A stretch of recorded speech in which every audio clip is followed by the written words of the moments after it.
Bienvenidas y bienvenidos a otro martes de Se Regalan Dudas. Este capítulo lo vamos a empezar de manera distinta cada semana y ahorita van a ver por qué. La invitada que tenemos hoy es una mujer que admiramos profundamente, Ashley y yo. La encontramos en Twitter y nos empezó a gustar mucho como su opinión. De ahí vimos que escribía, empezamos a leer todo lo que escribía, luego nos compramos sus libros y desde entonces, todos los días que quiero revisar noticias, primero me voy a ver la opinión de nuestra invitada porque pone en palabras lo que yo quisiera decir. Es como que tengo una emoción atorada en el cuerpo y no sé qué es lo que siento. Voy a Almadelia y digo, esto es lo que yo siento. Su nombre es Almadelia Murillo, ella es escritora, mujer mexicana. Y para empezar el capítulo les voy a leer algo que escribió en el 15 de febrero del año pasado, que dice que la incomodidad los persiga. A mi amiga F la violó su primo 15 años mayor. Ella tenía 9. A mi amiga G la violaba recurrentemente su cuñado. Ella tenía 11 años, él 36.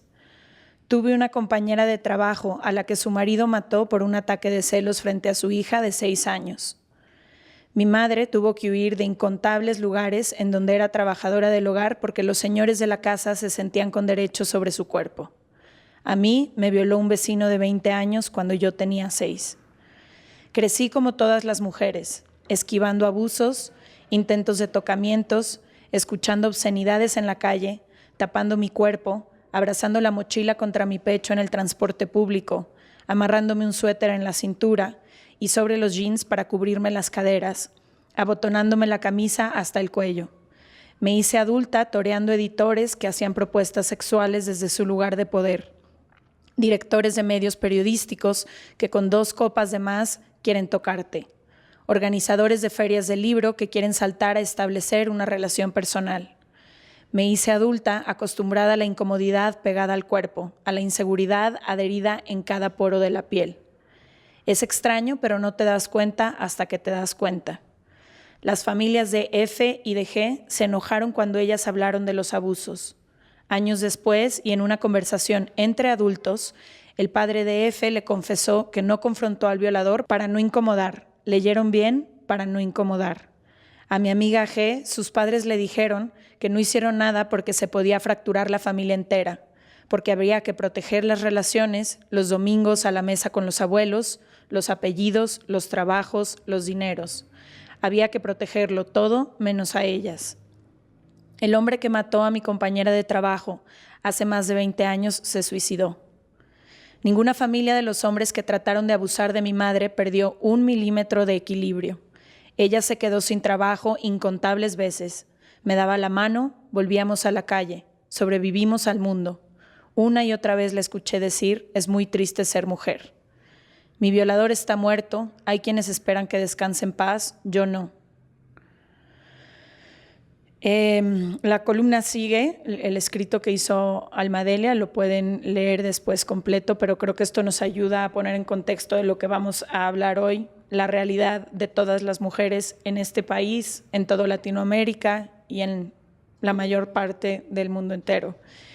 Bienvenida Almadelia a Se Regalan Dudas, gracias por acompañarnos a tocar un tema que es tan difícil pero tan necesario. Gracias por estar aquí. Es un honor. Es un honor. Creo que tenemos que decirlo porque lo estamos sintiendo. Es que hablar de esto es muy doloroso, muy incómodo y tiene sobre todo un componente emocional que solemos evitar en el espacio público. No estamos habituados a que las emociones estén en la mesa, en el espacio público, en los discursos públicos. Recuerdo el año pasado, ya no sé si fue cuando Angela Merkel se emocionó, ¿no? Le ganó la emoción hablando de por qué la situación era emergente con la pandemia de COVID y la cantidad de encabezados que yo vi en los medios diciendo que se había puesto emocional. Como si fuera algo malo. Exacto, ¿no? Entonces, pues vamos a asumiéndolo. Sin duda este va a ser un episodio emotivo, emocional, incómodo, pero también liberador, ¿no? Y la primera barrera que se tiene que cruzar para romper el silencio es la de atreverse a sentir esto que estamos sintiendo. Gracias, chicas, gracias por hablar del tema. Gracias a ti. ¿Quieres empezar? Sí, mi primer pregunta, sé que has dedicado tu vida a contar la historia de millones y miles de mujeres, las mencionas en tu Twitter, las escribes en tus libros, cada que tienes una oportunidad hablas de ellas.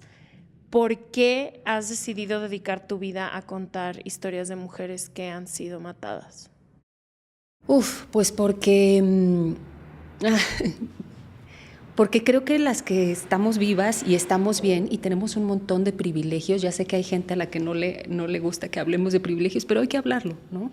Nosotras tres, por ejemplo, pudimos elegir, pudimos educarnos, si somos o no somos madres es una elección, pero hay otras que no han podido, ¿no? Y también el hecho de que nosotras tres y muchas quizá de quienes nos escuchan y quienes están aquí con nosotras del equipo, ya somos 5, tengamos estos privilegios, se lo debemos a otras que dedicaron su vida. Nosotras podemos votar, imagínense esto, podemos ir a las urnas y dar nuestro voto, cosa que hace 60 años no se podía, ¿no? Porque unas mujeres dieron su vida para ello.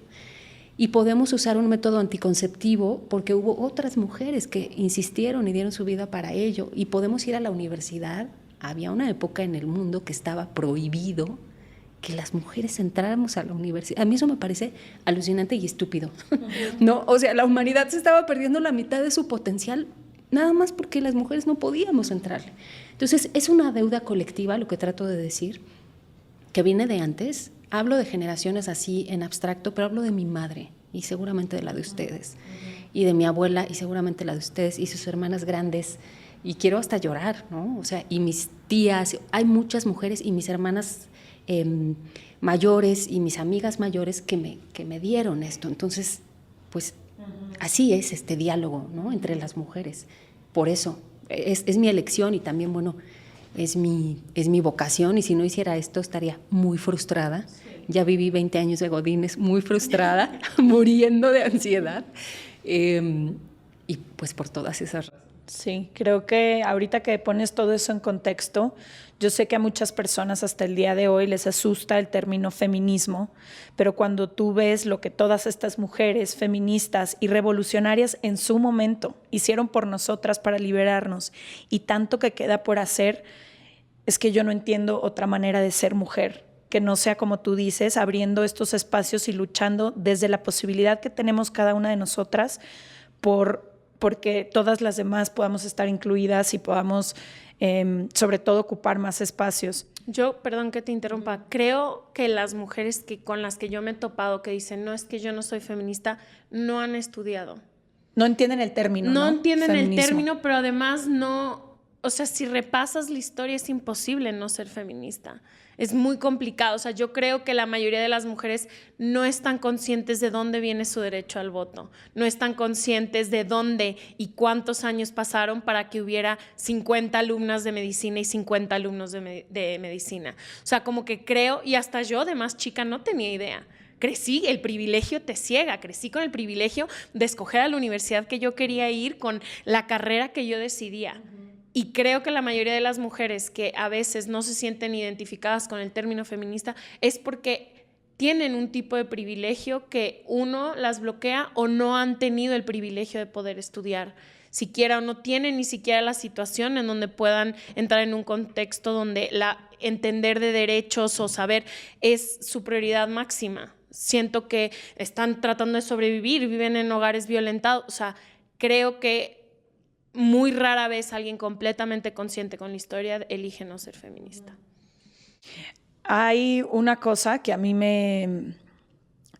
como que por una parte lo entiendo que usemos mucho los números para visibilizar el problema que existe, pero también a mí una de las cosas que me preocupa mucho de los números que usamos últimamente es que a veces se queda solo en eso, ¿no? En números.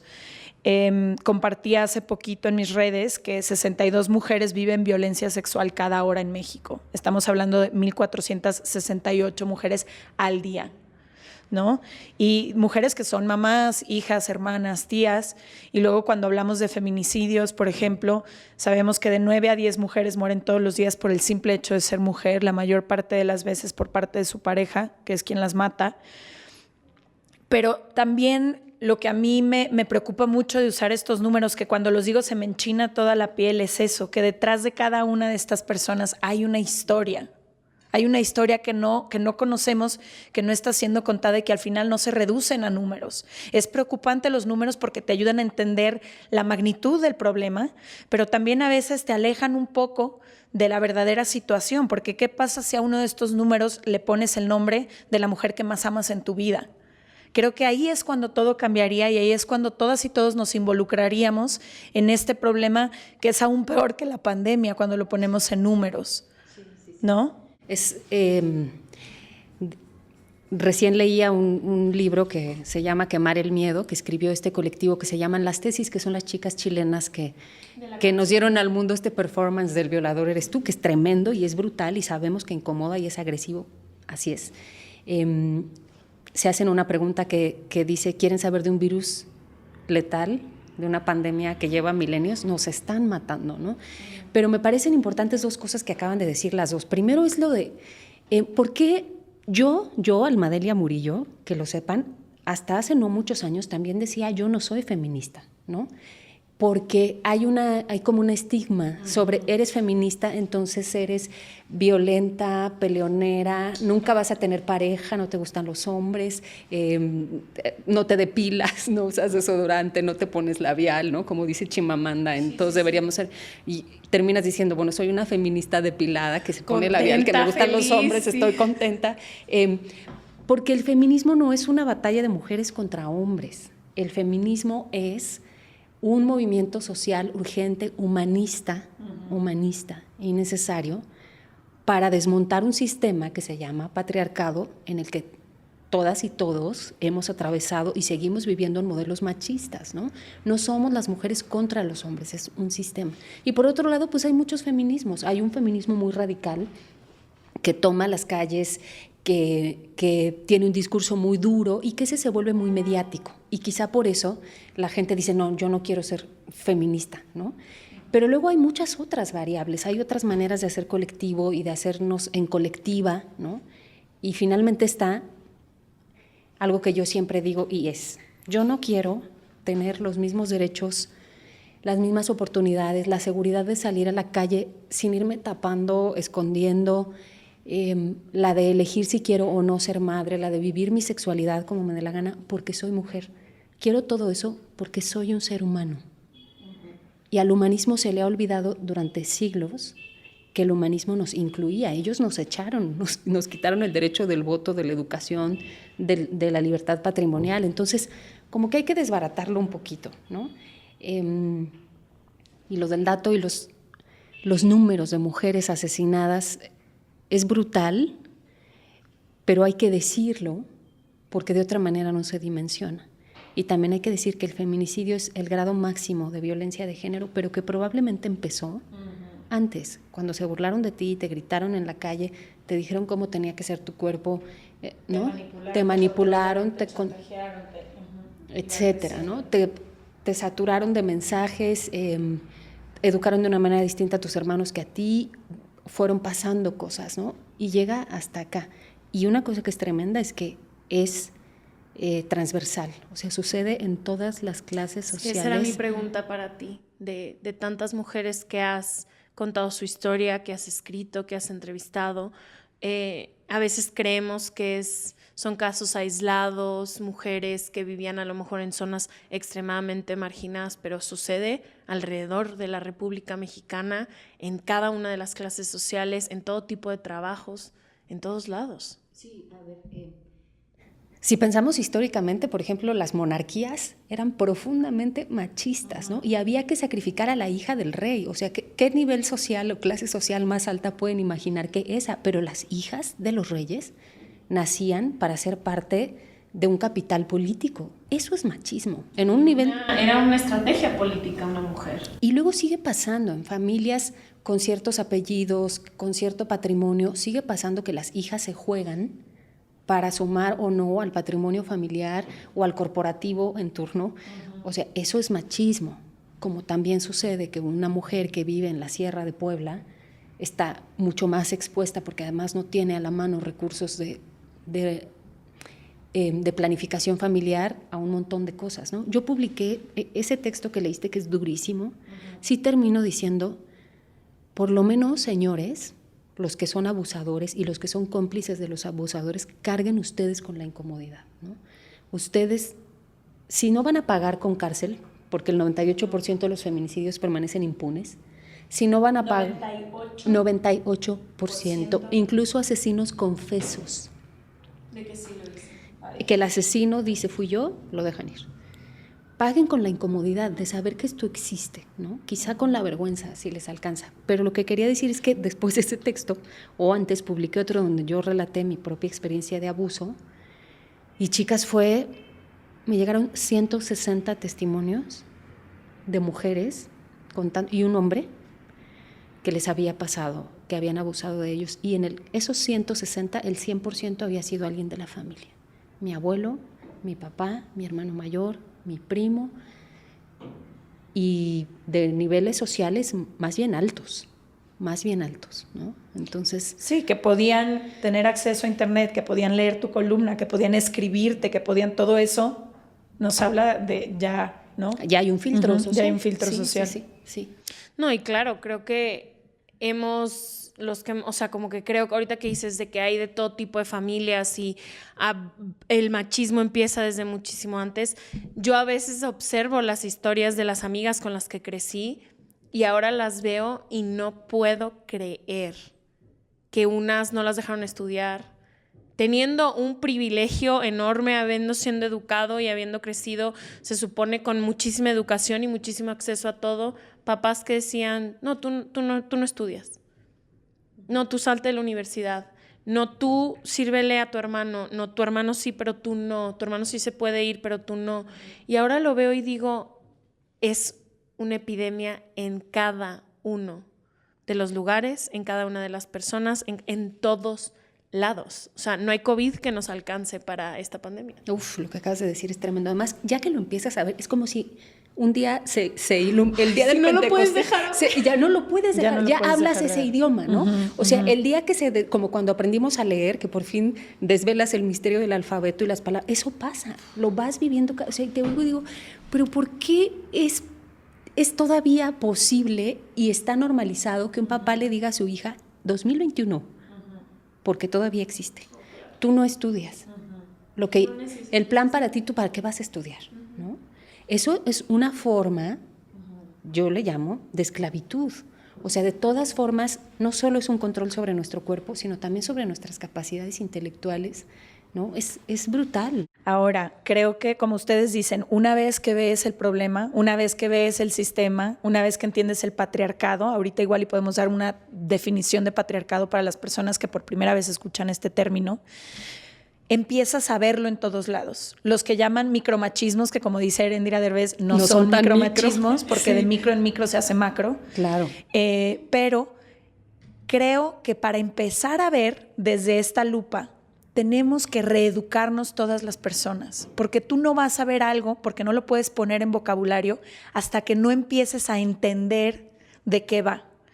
Y creo que yo agradezco mucho, tengo un par, de todos los amigos hombres que tengo un par de amigos que agradezco mucho, que cada que pasa algo, en la marcha de la mujer, cuando hago alguna publicación, cuando se encuentran con cualquier tipo de abuso hacia la mujer, me escriben para querer entender, ¿no? Desde esta pregunta de por qué están tan enojadas, con mucho gusto déjame te explico por qué estamos tan enojadas. Y creo que ese es un ejercicio que tenemos que hacer desde todos los lugares. Las mujeres que todavía no entienden por qué hay tantas otras mujeres marchando, gritando, levantando la voz, es su propia obligación informarse qué es lo que está pasando.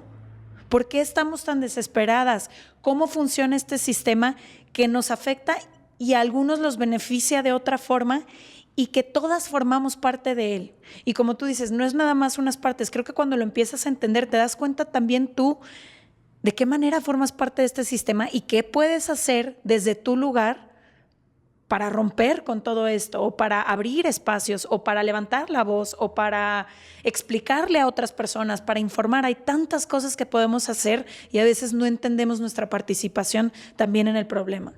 Sí, me parece muy importante lo de incorporar a los hombres a la conversación, ¿no? Bueno, hombres y mujeres, sin duda, pero como se ha así de alguna forma polarizado esta idea de que el feminicidio somos mujeres contra hombres, y no es así.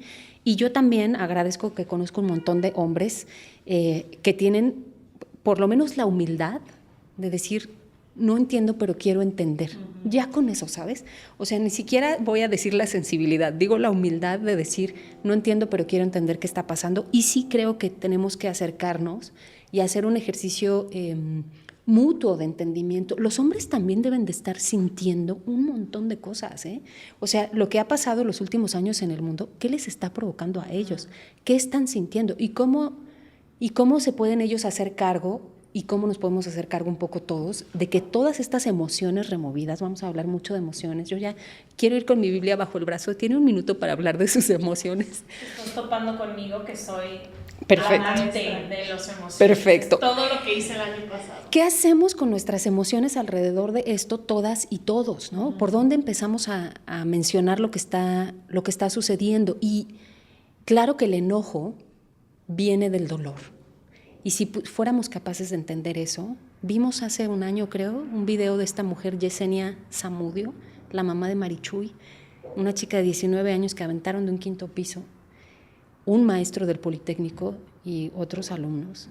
Y esta mujer en el video decía, ¿cómo chingados quieren que no esté enojada? A mí me mataron a mi hija. Y si quiero quemar, quemo, y si quiero romper, rompo. ¿No? ¿Se acuerdan de ella? ¡Qué tremenda!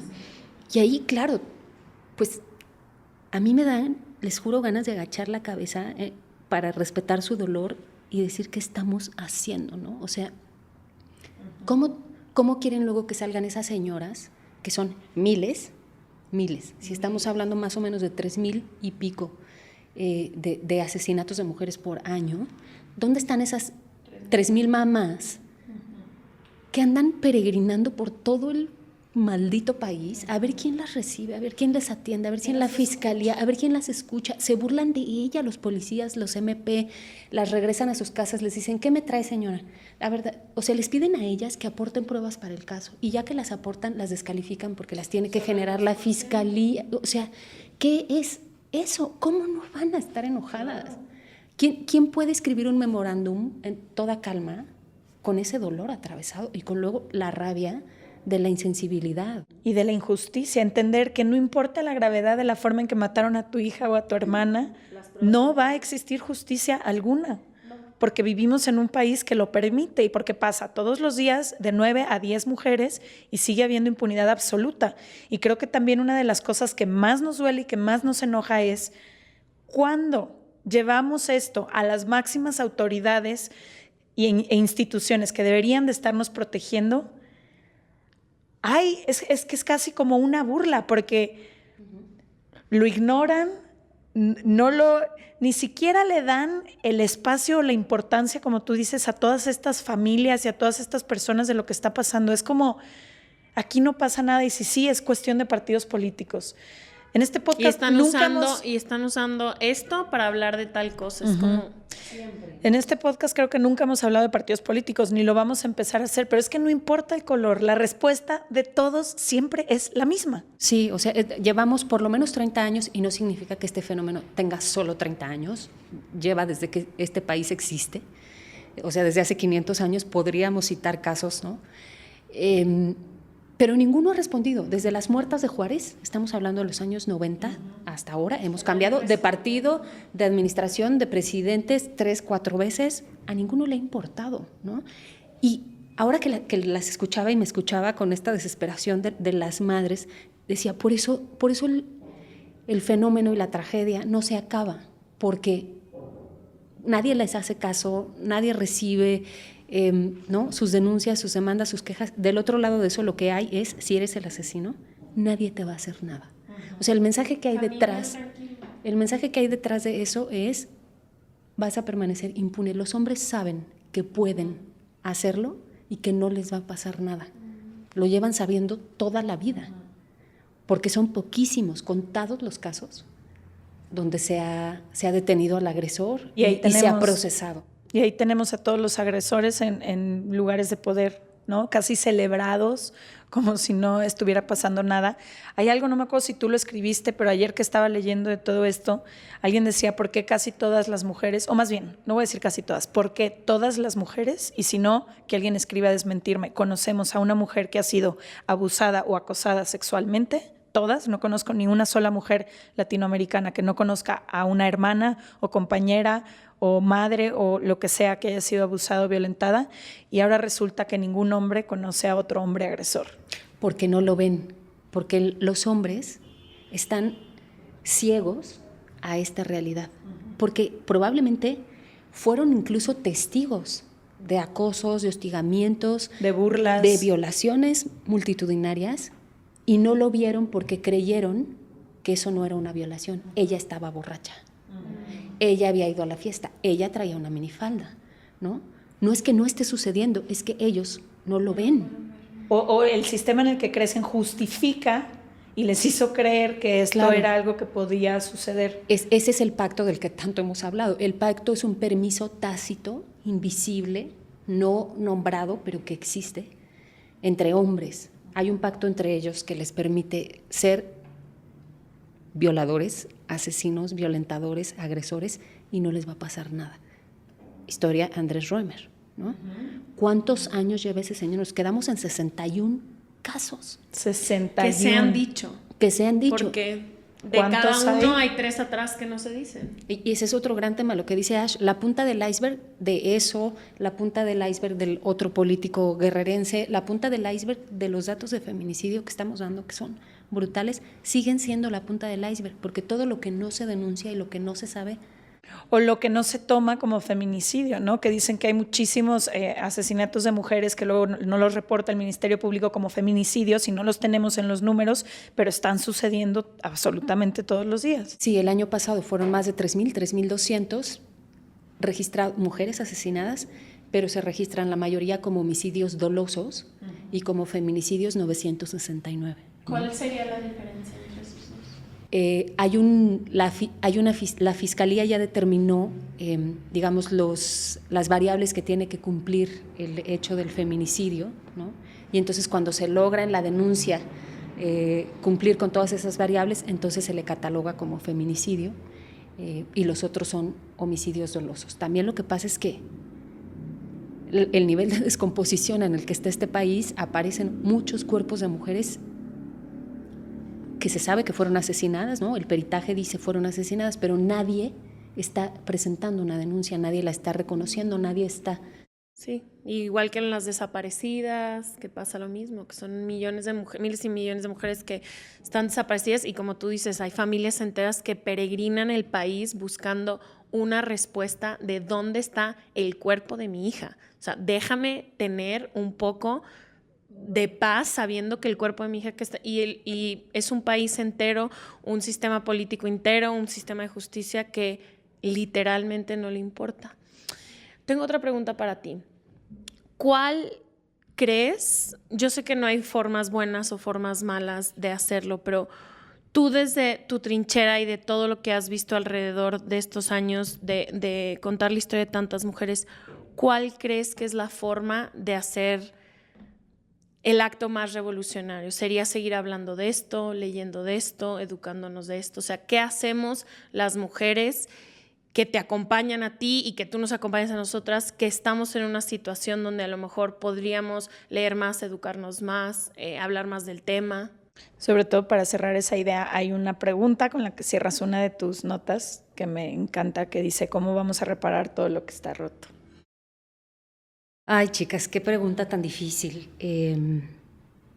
Pero miren, creo que hay 2 niveles de respuesta. O sea, lo más revolucionario y lo que podemos hacer y a lo que nos podemos sumar tiene que ver con todo lo que tú misma dices, ¿no? Estemos informadas, conozcamos los casos, leamos, seamos capaces de escuchar otro tipo de historias, estemos pendientes a la hora, por ejemplo, de salir a ejercer nuestro voto. Como siempre digo, pareciera que las mujeres no tenemos voz, pero sí tenemos voto, y ahí está nuestro gran poder, ¿no? Hoy, para modificar cosas. O sea, tenemos esas trincheras, ¿no? Pero la verdad, lo más revolucionario no pasa por ninguno de esos lugares, tiene que ver con la emoción, con la ternura, con más allá de la empatía, con la capacidad de resonancia. Con la próxima vez que una amiga desconocida, pariente, te pida ayuda, te diga o no te diga, porque muchas veces cuando tu amiga deja de aparecer en el chat, desde que tiene novio, habría que preguntarse si la está pasando bien, ¿no? La verdadera revolución tiene que ver con ser capaz de involucrar tus emociones con las de otra mujer, y aquí es donde la amistad entre mujeres se vuelve política, para decirle yo te acompaño, ¿no? Yo te creo. De verdad que empieza por ahí.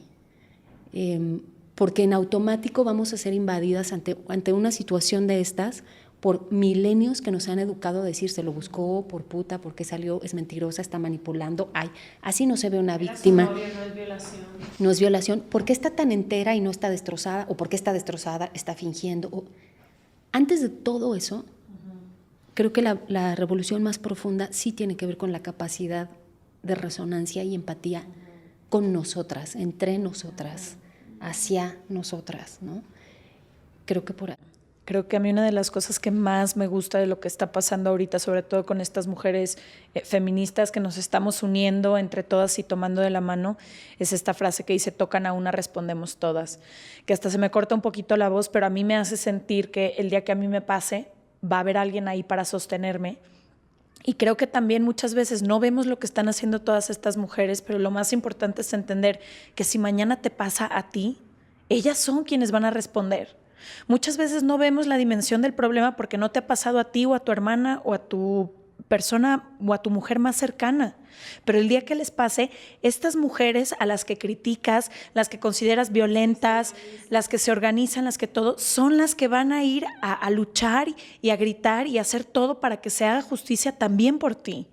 Entonces, no sé, creo que deberíamos empezar a verlo desde ahí, número uno. Y número dos, como tú dices, todos estos juicios sociales que empieza a haber de ¿por qué no habló antes? Ella se lo buscó, de revictimizar a la víctima, de disculpar al agresor, de todas estas conductas que empieza a haber, me parece que las estamos haciendo desde un lugar, no sé ni siquiera cómo ponerlo en palabras, pero claramente hay falta de empatía porque no hemos estado ahí o no has estado ahí y no entiendes entonces lo que se siente. Y cuando por fin esa víctima encuentra el valor para hablar o para denunciar y se topa con todo esto, luego no nos preguntemos por qué otras mujeres no son capaces de hablar. Claro. Porque si ni tu propio padre, como tú lo escribías al principio del capítulo, lo que leí, si tu propio padre no quiere hablar con su hermano que violó a su hija para no incomodar, incomódese usted. Sí. Entonces, ¿cómo quieren que otras mujeres hablemos si no estamos generando estos espacios seguros? Y si ya vemos que las autoridades y las instituciones no lo están haciendo por nosotras, ¿cómo nosotras sí podemos abrir este espacio para otras mujeres? Y aquí es cuando invitamos a todas y a todos, si es que algún hombre nos escucha en este momento y no se ha incomodado demasiado y quiso ya abandonar este capítulo, pero ¿cómo podemos empezar a crear estos espacios llenos de sororidad para entre nosotras ver qué podemos hacer por las demás? Sí, yo insisto, lo primero es tejer desde las mujeres le ponemos el cuerpo a todo. Y quiero abrir un paréntesis para hablar del cuerpo. Cuando puedes elegir, como ha sido mi caso, que no quieres ser madre, en serio, pienso en la disyuntiva, el camino A y el camino B. Si me hubieran obligado a ser madre cuando yo no quería, ¿quién sería hoy? ¿Qué sería de mí? ¿Cuánto se habrían reducido mis elecciones, ¿no? Pero en cambio pude elegir, y como no soy, elegí otras cosas, dedicarme a mi pasión, escribir, hacer esta especie de cocrianza con mis hermanas, de mis sobrinos, con mis amigas, ¿no? También las mujeres que no somos madres de muchas maneras, casi en formato aldea, pues, ¿no? Pero no solo eso. Las mujeres teniendo hijos somos el sostén de la industria que me digan. Por eso, cuando estas chicas de Quemar el Miedo de las tesis dicen, ya no le quiero dar mi cuerpo al capitalismo, pareciera una postura súper radical, pero está fundamentadísima. Denle dos pensadas. La familia, el núcleo familia, mamá, papá, hijo, hijas, hijes, le da sostén a todas las industrias del mundo.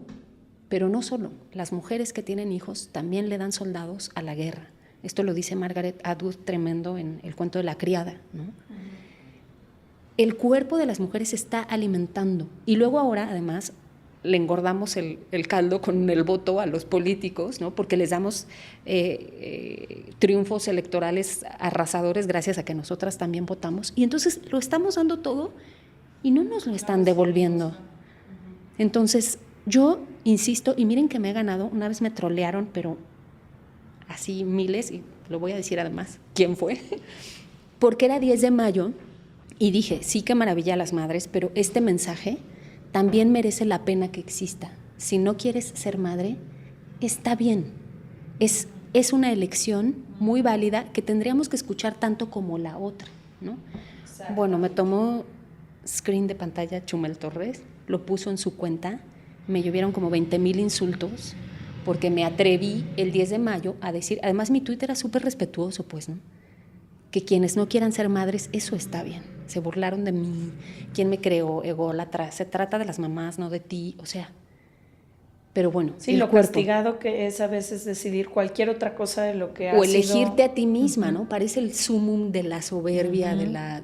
el egoísmo. O pensar de la maternidad de otra forma, de decir, como tú dices, soy hija de mi sobrino, soy madre de mis sobrinos, de las hijas de mis proyectos, de lo que sea, de mis libros, de lo que tú quieras, ¿no? O sea, hay muchas formas de ser fértil, creativa, pero el cuerpo de verdad, y ahí cada mujer, cuando conoces a otra que te ayuda,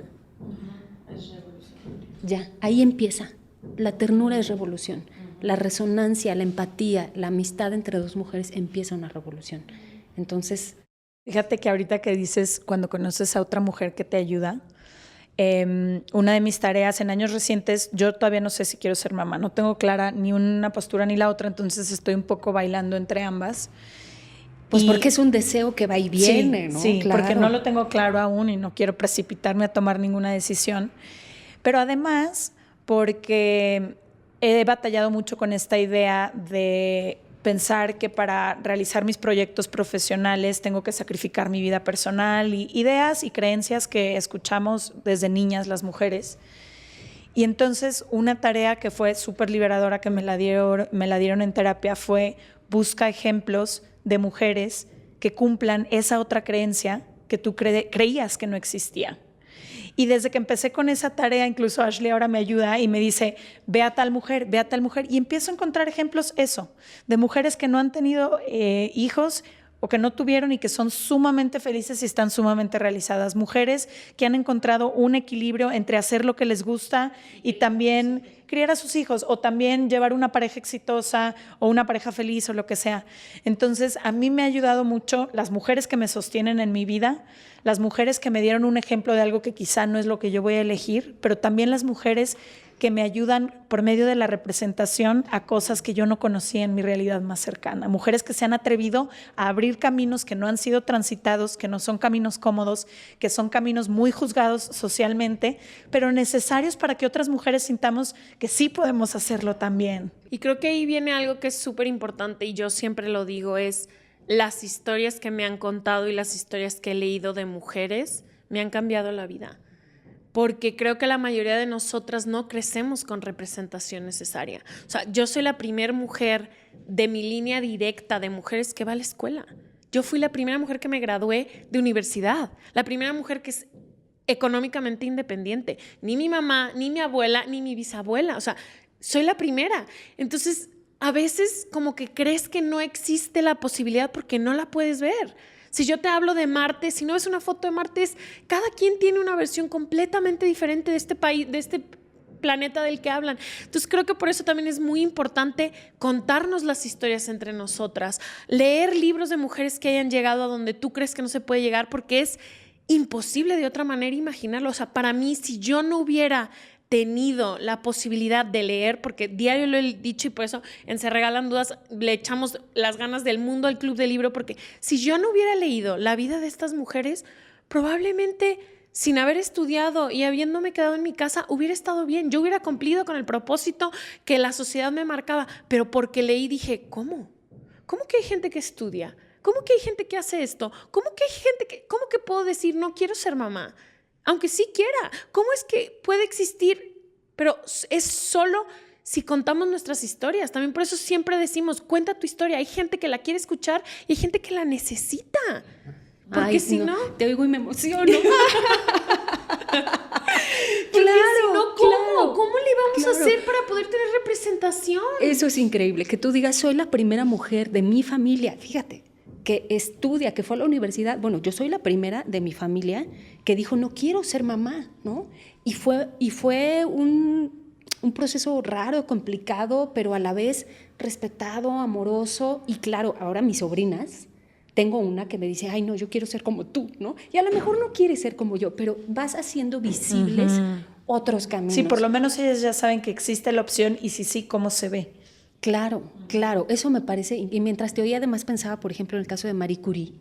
Bueno, es que esta mujer fue la primera en todo y le costó la vida, ¿no? La vida, su pasión como química por el tema de la radiación, pero, a ver, la maltrataron, la humillaron, le hicieron campañas de desprestigio, es la comunidad científica por ser la primera mujer en recibir el premio Nobel 2 veces además, ¿no?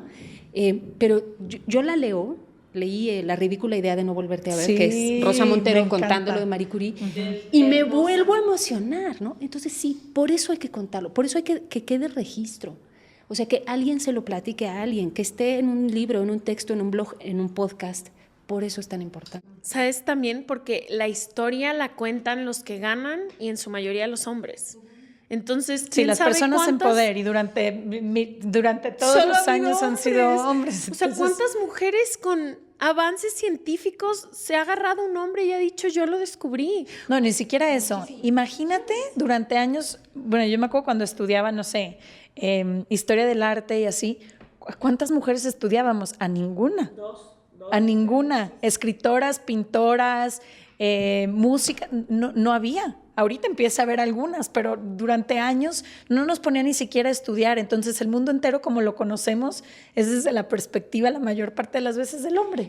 Y para hablar del lenguaje incluyente, por ejemplo, todos estos señores furiosos con sus gónadas masculinas, muy enojados porque queremos decir ellos y ellas. No. Porque queremos decir nosotros y nosotras. Como si estuvieras ofendiéndolo al Señor. Y yo digo, pues claro, Señor, porque usted está incluido desde que el mundo es mundo. Yo no, o sea, ¿sabes? Y en el tema, además de la literatura, o sea, el machismo sigue, no saben de qué manera. Por eso tantas escritoras se tuvieron que hacer pasar por hombres, firmar como hombres. George Sand, George Eliot, las hermanas Bronte, todas tenían seudónimos masculinos, ¿no? Y llegas a estos tiempos donde más o menos se empieza a abrir y los señores están furiosos, ¿no? Porque ¿por qué queremos que todos y todas y todes? Como si una le pongo fuera... en Twitter, páseme la multa. Usted sí, mándeme la multa. O dígame, todo, perdón sí. por las personas que va a matar esta mi asesina, que estoy lanzando. Entonces lo decimos en broma y no, pero es que les cuesta aceptar que el mundo está relatado por ellos. La RAE, que existe desde 1700, hasta hoy tiene un director en su silla. No ha habido una sola mujer desde 1700. Y ellos son los que determinan qué es válido y qué no en el lenguaje castellano. Y nos dicen las estadísticas que el 50% de las mujeres se gradúan de letras o no sé qué necesites para ese puesto. O sea, de que hay mujeres que pudieran tener esa dirección, existen. Claro, pero siempre nos ven por arriba del hombro, ¿no? No todos. Hay unos que sí están dispuestos a decir, a ver, vamos a entrarle, ¿no? Pero bueno, también a mí me da esperanza ese tema generacional, ¿no? Viene una cosa importante. El 8 de marzo fui a la marcha y vi un relevo generacional, ha sido las más morritas en sus 20s, que yo dije, estas mujeres... Yo lo veo con mi hermanastra, ella lee lo que yo leo al mismo tiempo y ella le llevo 12 años. Wow. Estamos leyendo los mismos libros. De repente veo yo, ¿qué lees? Para yo robármelo y leerlo también, porque ellas están a los 19 años hablando de una serie de cosas que yo a mis 19 años, bueno, no existían en mi horizonte. Personas que tú y yo seguimos en redes sociales, que son 10 años, 12 años menores. Que nos educan todos los días a ti. Y que les aprendemos cosas y es como, claro, hacia allá va, claro que por supuesto. Y también, ¿sabes que me da esperanza? Tengo, porque sé que es un privilegio enorme de contar con hombres espectaculares a mi lado que están siempre conscientes de su privilegio y que deciden ceder el paso, deciden ayudar, deciden educarse. O sea, desde mi papá, mis hermanos, mis mejores amigos, el dueño del departamento en el que estamos sentadas grabando, son hombres que creen y pueden imaginarse un mundo igual y que realmente consideran que las mujeres son sus iguales, que están todo el tiempo dando las mismas oportunidades y están en lugares de privilegio. O sea, sí hay mucho por qué estar esperanzada. Totalmente. Y ellos y nosotras y ellas, ¿no? Somos los interlocutores que estamos abriendo una brecha. Y esta es la conversación que hay que ampliar y ampliar y ampliar, ¿no?